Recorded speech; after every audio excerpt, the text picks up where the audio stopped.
শিল্প বিমুখ রাজ্য গত কয়েক দশকে বাংলার বুকে এরকমই একটা স্ট্যাম্প পড়ে গিয়েছিল। খাদের কিনারায় চলে যাওয়া সেই শিল্পক্ষেত্রেই নতুন স্বপ্ন ফেরি করলেন স্বপন দাশগুপ্ত। শিল্পকে সিন্ডিকেট মুক্ত করতে নতুন আইন আনার কথা ঘোষণা করলেন বাজেটে।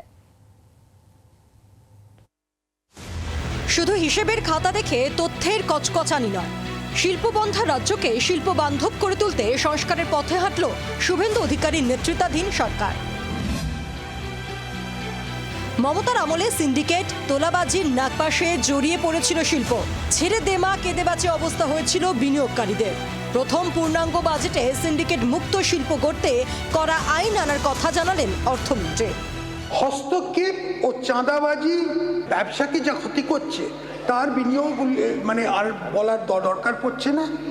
এই কারণে সামনের দিনে আমরা একটি আইন আনছি যাতে এই রাজ্যে বড় বিনিয়োগকে জটিলতা মুক্ত করতে বাণিজ্যের সরলীকরণে জোর দেওয়া হয়েছে।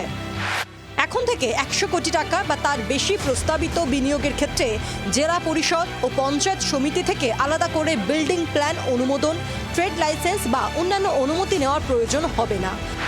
রাজ্য স্তরে সিঙ্গেল উইন্ডো ব্যবস্থায় নির্দিষ্ট সময়সীমার মধ্যে অনুমতি মিলবে।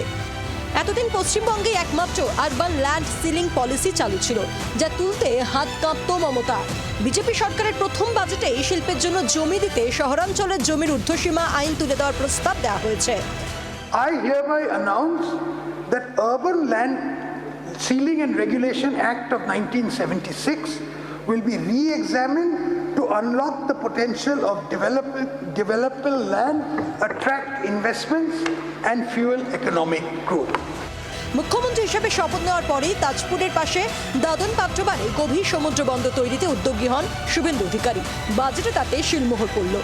হলদিয়া এবং কলকাতা বন্দর কম নাব্যতা এবং জাহাজ ওঠানামার টার্ন অ্যারাউন্ড টাইম দীর্ঘসূত্রে সমস্যা ভুক্তভোগী।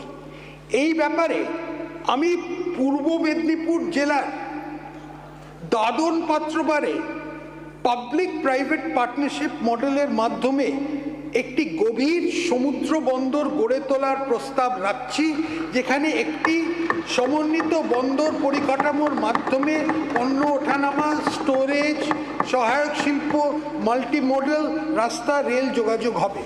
শিল্পে জোয়ার আনতে আরও একগুচ্ছ ঘোষণা বাজেটে। 3 মাসের মধ্যে নতুন স্টার্টআপ পলিসি, ডানকুনিতে লজিস্টিক্স হাব, দুর্গাপুরে সেমি কন্ডাক্টর ইউনিট। কলকাতার পরে যে আমাদের প্রকল্প আছে, যে দুর্গাপুরকে আমরা অ্যাজ এ সিলিকন ভ্যালি দেখতে চাই, তো এই প্রথম যে বাজেটে ঘোষণা হয়েছে, আমার মনে হয় এটা খুব একটা বড় স্টেপ নেওয়া হয়েছে।